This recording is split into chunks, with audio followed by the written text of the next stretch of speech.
নিজেদের সামর্থ্যে সেরাটা দিতে না পারলে শ্রীলঙ্কার নবীন টিমটাও ছেড়ে কথা বলবে না। এমার্জিং কাপের প্রস্তুতি ম্যাচ শেষ করে জানিয়েছেন টাইগারদের ওয়ানডে ক্যাপ্টেন মাশরাফি বিন মুর্তজা।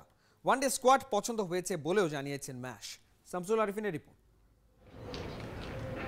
রদ দেখা ও একসাথে কলাও বেচেছে টাইগারদের নির্বাচক প্যানেল। অনূর্ধ্ব ২৩ দলের ঝালাইয়ের সুযোগে লঙ্কাগামী মাশরাফি, সোহান সানজামুলদের ম্যাচ প্র্যাকটিসটাও করিয়ে নিয়েছে বিসিবি। ক্যাপ্টেন মাশরাফির সবুজ দলের ২১১ রানের টার্গেট সহজেই টপকে গেছে নাসিরের লাল দল। নিউজিল্যান্ড সিরিজ ইনজুরির পর এই প্রথম ম্যাচ প্র্যাকটিস মাশরাফির।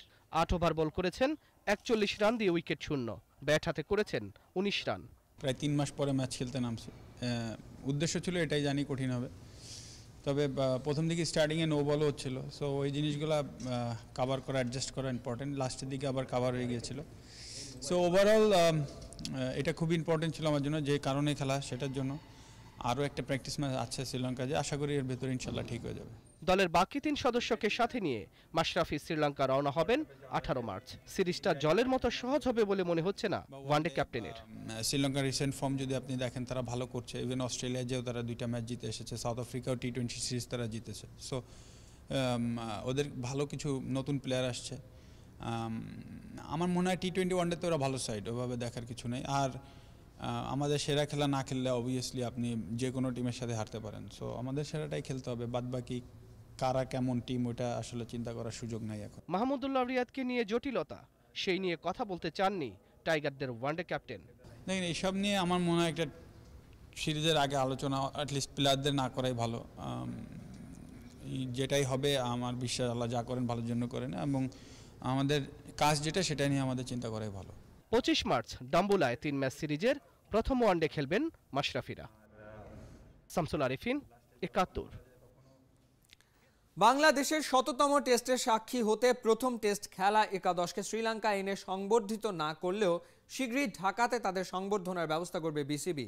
বোর্ডের অপারেশনস হেড আকরাম খান এমন তথ্য দিয়ে উড়িয়ে দিয়েছেন দল নির্বাচনে হেড কোচ হাত্তুরু সিংয়ের প্রভাবের গুঞ্জন। শ্রীলঙ্কার কলম্বো থেকে উপল নদীর পাঠানো রিপোর্ট। আমরা এটা চিন্তা ভাবনা করছি যে শুধু প্রথম টেস্ট খেলছে তারা না, বাংলাদেশে যাদের ক্রিকেটে অবদান আছে সবাইকে আমরা সম্মানিত করব। আমরা যারা আসছি, আমরা তো মনে করেন 100 টেস্টের জন্য আসি। মনে করেন আমরা কিন্তু সবসময় যাই, যেহেতু আমাদের অনেক ব্যাপার স্যাপার থাকে, অনেক মিটিং থাকে, তারপর অনেক কাজ থাকে।